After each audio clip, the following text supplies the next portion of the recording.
Chapter 2, Our Fellowship. Meetings. Many of us first come to Sex Addicts Anonymous feeling deeply isolated and ashamed of our behaviors and past actions. We may believe that no one could understand us or relate to the things we had done or been through. Discovering that we are not alone is a liberating experience for us. It is a great comfort and relief to know that a fellowship of recovering sex addicts exists, and that we have somewhere to turn to help us recover. Meetings are the heart of the SAA fellowship. At meetings, we emerge from our shame, secrecy, and fear into a community of people who share the common goal of freedom from sex addiction. They give us the opportunity to talk about our lives and our addiction with other sex addicts, people who have had similar experiences and understand the problems we face. Attending our first SAA meeting is a crucial step in moving away from isolation into fellowship and ultimately into recovery. For many of us, our first meeting was a freeing experience. We sat among others like us and heard their stories. It did not seem to matter if we identified with everyone's behaviors. We were often amazed to find other people honestly sharing their challenges around sex addiction. As we witnessed their honesty and openness, we felt invited to speak candidly about ourselves. Revealing our sex addiction to others gives us a sense of freedom and relief, even if we initially felt some fear or resistance.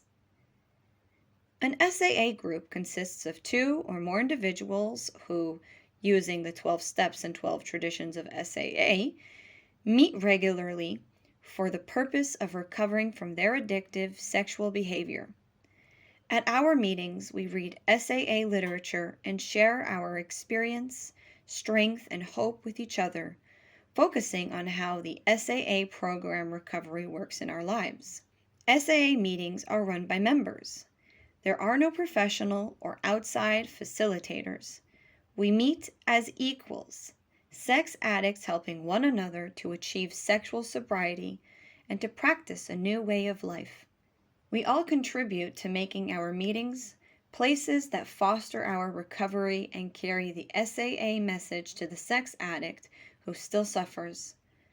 Our fellow members depend upon us as we depend on them. Because of the sensitive nature of sexual addiction, many of our groups are closed, meaning that only those with a desire to stop addictive sexual behavior may attend. Anyone else interested in finding out about SAA may attend open meetings. While we all strive for sexual sobriety, its achievement is not a requirement for attendance or participation. All participation is voluntary. We are not required to speak if we don't want to. Just by listening, we can learn how other members become honest, confront their addiction, find support from fellow addicts, and practice the program. We can learn how others have faced problems that are similar to ours, and how they have used the tools of the program to deal with them.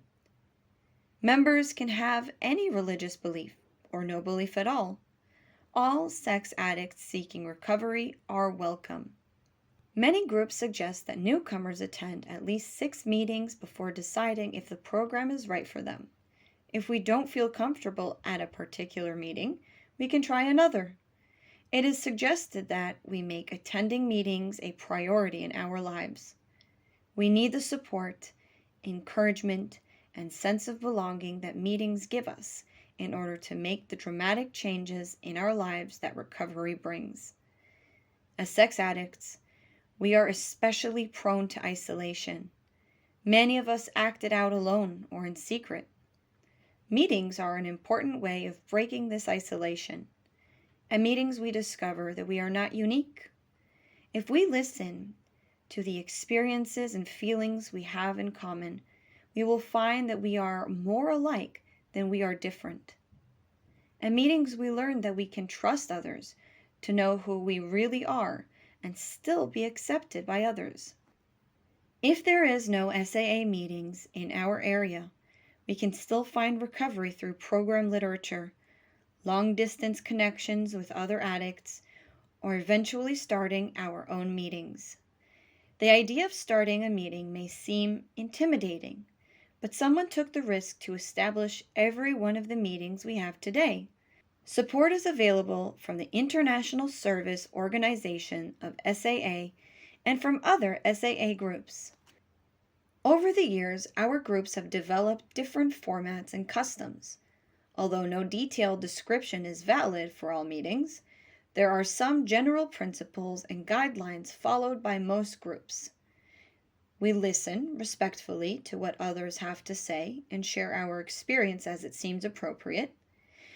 We use the words I or we instead of you. We try not to use offensive language or descriptions that are too explicit. We avoid mentioning specific names or places associated with our acting out behavior. Because of the nature of our addiction, we are careful about touching or giving hugs to others in the fellowship without permission. Our focus remains on the solution rather than the problem. We strive to practice anonymity and confidentiality so that the meeting will be a safe place for each and every sex addict. We generally use only our first names in the group to help ensure anonymity.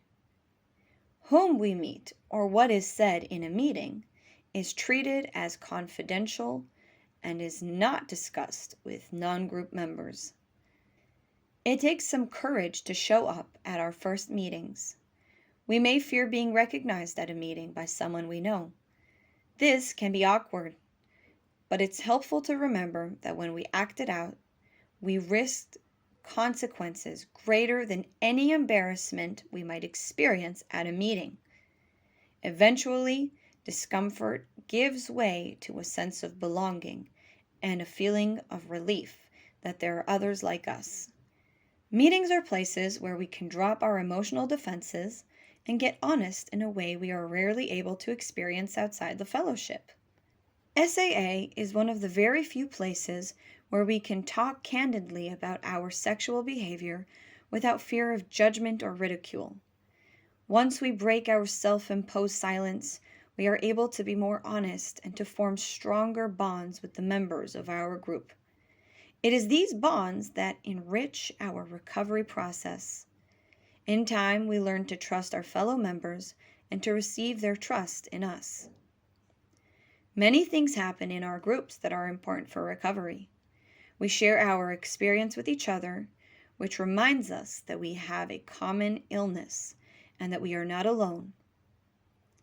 By sharing our stories, we remind ourselves of our progress in recovery, and we give each other hope.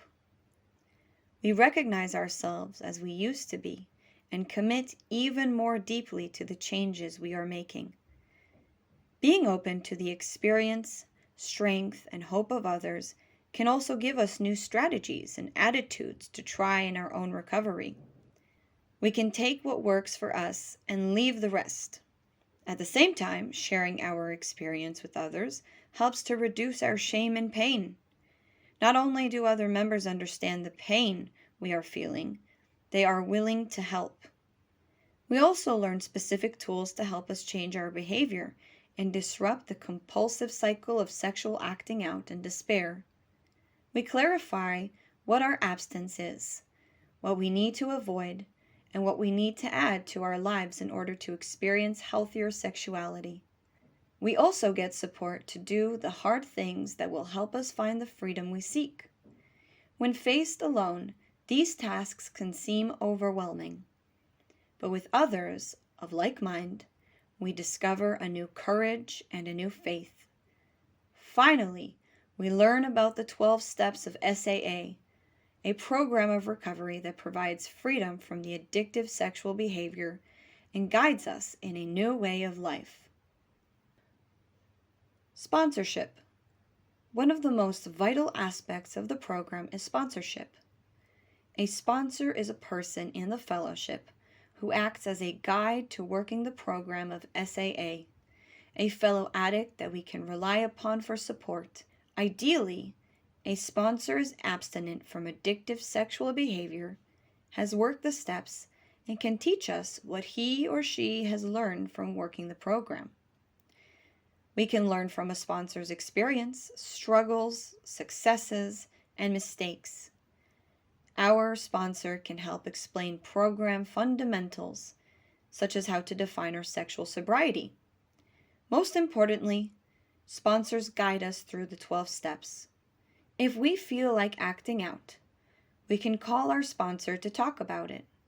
A sponsor can help hold us accountable for our behavior. If we make a commitment to attend a meeting, our sponsor can note whether we got to the meeting or not. Sponsors can tell us if they think we are at risk of relapse. They can suggest when we are not being fully honest with ourselves. Often, a sponsor is the person in the fellowship who knows us best. As new members, we are encouraged to get a sponsor as soon as we can. Many of us ask someone to be our sponsor who has shared things in meetings that helped us or inspired us through example. We may have temporary sponsors until we get to know people better. It is recommended that we do not enter into sponsorship relationship with anyone we are attracted to sexually, since that might compromise the trust and safety we all need. If someone declines to sponsor us, we need not take it personally. We simply ask someone else. Members are also free to change sponsors.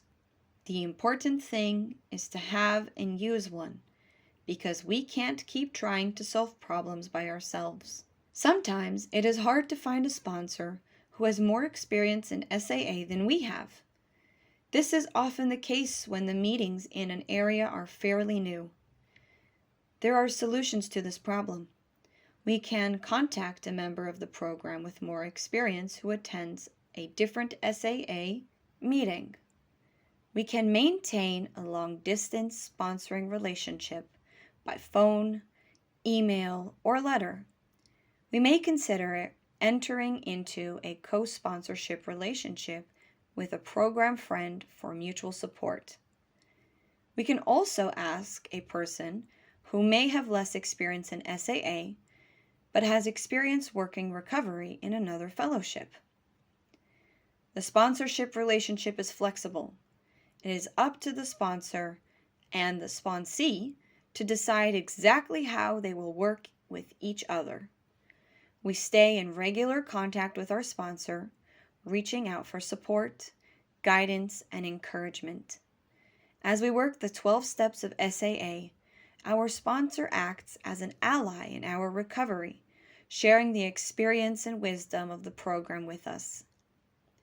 Sponsors and sponsees often form an intense bond that is very healing. We can go to our sponsor with problems that we might feel are too personal to share with a group. Many of us come into recovery feeling unlovable and unworthy. When a sponsor takes the trouble to listen to us and help us through hard times, it helps us to develop trust in another human being.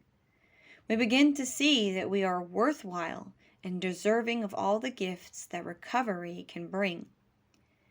Once we have worked the SAA program ourselves, gained abstinence from the sexual behaviors that were addictive to us, and experienced some degree of spiritual growth, we are ready to consider sponsoring other members who ask us to do so.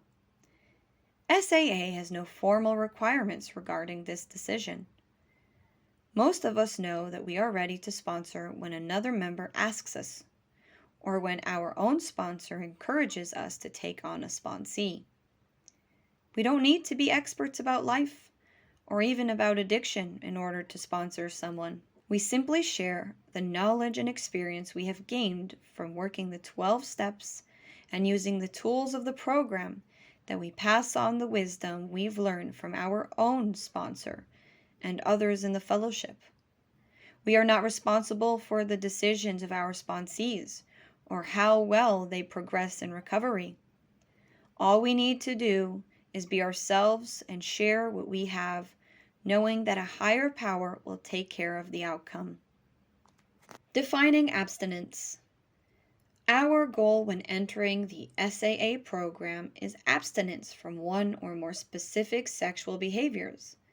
But unlike the programs for recovering alcoholics or drug addicts, Sex Addicts Anonymous does not have a universal definition of abstinence. Most of us have no desire to stop being sexual altogether. It is not sex in and of itself that causes us problems, but the addiction to certain sexual behaviors. In SAA, we will be better able to determine what behavior is addictive and what is healthy. However, the fellowship does not dictate to its members what is and isn't addictive sexual behavior. Instead, we have found that it is necessary for each member to define his or her own abstinence. We are individuals, and our addictive behaviors, while similar, are unique to each of us. What may be healthy for one member could be clearly addictive for another. SAA simply cannot predict every possible way of acting out and define them all for everyone. As a fellowship, we wouldn't want to deny that any particular behavior might be acting out for a member, nor would we want to restrict behaviors that are healthy for some of us. Since different addicts suffer from different behaviors, and since our sexuality is experienced in so many different ways, it is necessary that SAA members define for themselves, with the help of their sponsors or others in recovery, which of their sexual behaviors they consider to be acting out. This can be a difficult challenge. If we are too lenient with ourselves, we might not get sober. If we are too strict, we might restrict ourselves from healthy behavior that we have no need to give up, and an inability to meet our high standards could set us up for relapse. We need the help of other recovering sex addicts and the reliance on a power greater than ourselves to find the right balance between these two extremes. We carefully consider which sexual behaviors we feel powerless to stop, and which sexual acts lead to feelings of demoralization or other negative consequences. These are the addictive behaviors from which we seek to abstain. We also consider which sexual behaviors are acceptable to us, or even experienced with a sense of gratitude and enjoyment. Our program acknowledges each individual's dignity and right to choose his or her own concept of healthy sexuality. We have learned that our ideas of what is healthy and what is addictive evolve with experience. In time, we are able to define our individual abstinence with honesty, fairness, and gentleness. This process is a valuable exercise in our recovery. It requires us to carefully examine all of our sexual behaviors, decide which ones are healthy or addictive, and to note those cases where we're not sure. It is a way of taking stock of our sexuality that teaches us a lot about ourselves and our behavior. When we look at particular sexual behaviors, it is helpful to ask ourselves a few questions. Do we find ourselves repeating behaviors that we don't want to do? Does doing them make us want to do something that we know is harmful to ourselves or others? Do they violate the rights of others or go against their will or permission? Do we find ourselves engaging in these behaviors in times of anxiety and stress, or when dealing with unpleasant situations or emotions? Are these emotional causes or consequences of our behaviors? Do we notice unpleasant feelings such as anger, shame, or depression before we do them? Do we feel shameful, depressed, remorseful, or lonely afterwards? Are there other negative consequences, potential or actual? Do we feel uncomfortable with the amount of time or money we spend on these behaviors? Do we risk our health, relationships, families, or jobs? The answer to these questions and the honest sharing of this subject with our sponsor and other recovering persons will help us to better understand what we need to abstain from in order to recover. To help us define our sexual sobriety, many of us use a tool developed within SAA called the 3 circles. This is only a tool and not a requirement. To help us define our sexual sobriety, many of us use a tool developed within SAA called the 3 circles. This is only a tool and not a requirement. Not every recovering sex addict uses this method, but many members have found that this tool helps establish a foundation for recovery. We draw 3 concentric circles consistent of an inner, middle, and outer circle.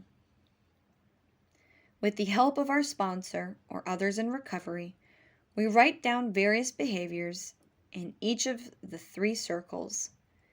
In the inner circle, we put the sexual behaviors we want to abstain from, the ones we consider acting out. These are the behaviors that we identify with our sponsor's guidance as addictive, harmful, or unacceptable for us. In the middle circle, we put behaviors that may lead us to acting out, or that we are not sure about. In the outer circle, we put healthy behaviors that enhance our life and our recovery. Our circles are not set in stone for all time. As our recovery progresses, we gain new understanding about ourselves and our addiction. We are able to add or delete behaviors or move them from one circle to another in order to reflect new growth and insights. We have found, however, that changing our 3 circles should not be done on a whim, but only after careful consideration and prayer, and with the guidance of our sponsor and our groups. In the inner circle, we write down the sexual behaviors that we want to stop. Inner circle behaviors are the addictive sexual behaviors that brought us to SAA, the things that made us hit bottom in our disease. Some of us put certain behaviors in the inner circle simply because they lead us to an addictive pattern that can cause us trouble. For example, we may put using pornography in our inner circle, or cruising, driving around or otherwise looking for sexual possibilities. If we experience powerlessness over these behaviors and find that they fuel a desire to act out more or in more destructive ways. Some of us may consider the same behaviors destructive and dangerous in their own right. We may, for instance, list pornography in our inner circle if it takes up all of our time, leads to isolation, loss of employment, or damaged relationships, or cause ill health or emotional problems. In the Sex Addicts Anonymous program, acting out can be defined as engaging in sexual behavior that we have put in our inner circle. In the Sex Addicts Anonymous program, acting out can be defined as engaging in sexual behavior that we have put in our inner circle. Sexual sobriety, then, means abstaining from the inner circle behaviors. By the same token, relapse, or loss of sexual sobriety, means engaging in an inner circle behavior. When we define our inner circle, or otherwise identify what acting out is for us, we eliminate possible confusion concerning our program and about what we mean when we use terms such as acting out or abstinence. This clarity helps us to be accountable to ourselves and to those who are helping us in our recovery. The middle circle helps us to avoid being perfectionists about our standards or sexual sobriety. In the middle circle, we identify behavior that is slippery for us or about which we are uncertain. Most of us come to SAA without really knowing what healthy sexuality is. We're usually uncertain about whether some behaviors are addictive or not. We place them in the middle circle until we can determine if they are compulsive or have negative consequences, If we put masturbation in the middle circle, for instance, we might look at how frequently we masturbate, what kinds of fantasies we use, whether we are masturbating in an appropriate location, and how we feel afterwards. If we become convinced that a behavior is addictive, we may then decide to move it to our inner circle. Slippery behaviors are things we do that make us vulnerable to acting out. For some of us, examples may include driving by places where we used to act out, flirting or intriguing, wearing revealing clothes, or watching TV for sexual content. We may fool ourselves into believing that we have a legitimate reason to be in a slippery situation, when in fact this is a part of an addictive pattern that can lead to inner circle behavior. Putting slippery behaviors in our middle circle is a way of warning ourselves when we are in danger of acting out. If we engage in middle circle behavior, we have not lost our sobriety, but it's a signal that we need to reach out to others and use the tools we have learned in SAA to get us back on track. It's also important to remember that what is slippery behavior for some may be acting out for others. We need to decide what feels right for us in this process, rather than relying on comparisons with other members whose histories may not match our own. We may also put non-sexual behaviors in our middle circle that we know lead us to slippery states of mind, unhealthy behaviors that don't support our recovery. Examples may include isolating from people, missing meetings, overworking, and other potentially addictive behaviors such as drinking, gambling, or overeating. When we're new in the program, our sponsor may suggest that we put compulsive sexual behaviors that don't have obvious serious consequences in our middle circle rather than our inner circle. This allows us to concentrate on our most destructive behaviors first. We may have been engaging, for instance, in illegal or life-threatening behaviors such as masturbating while driving or having anonymous sex in public places. Let us say that we are also masturbating to pornography in the privacy of our home. A sponsor might suggest that we first stop the most dangerous behaviors. Once we've had time to get some support and we've started thinking more clearly, we may decide to put masturbation with pornography in our inner circle as well. Some of us, on the other hand, may find this gradual approach ineffective, and our sponsor may suggest putting all compulsive sexual behaviors in the inner circle from the start. Once again, there is no single correct way. Our special relationship with the sponsor helps us to work with the inner circles in a way that best fits our individual needs. The middle circle can be seen as a safety net, allowing us to walk the tightrope of abstinence without having to fear that a false step would necessarily be disastrous. We may also think of it as a warning track or a guardrail. If we climb over the guardrail, we haven't fallen off the cliff. However, we should recognize that we are in a dangerous place. Finally, we put those behaviors in the outer circle that we consider healthy, safe, and beneficial to our recovery. Practicing these behaviors is a way of being gentle with ourselves. They're acts of self-nurturing that help bring meaning, fulfillment, serenity, and joy into our lives. Outer circle behaviors encompass a wide range of healthy activities. They are frequently the things we didn't have time to do when we were acting out.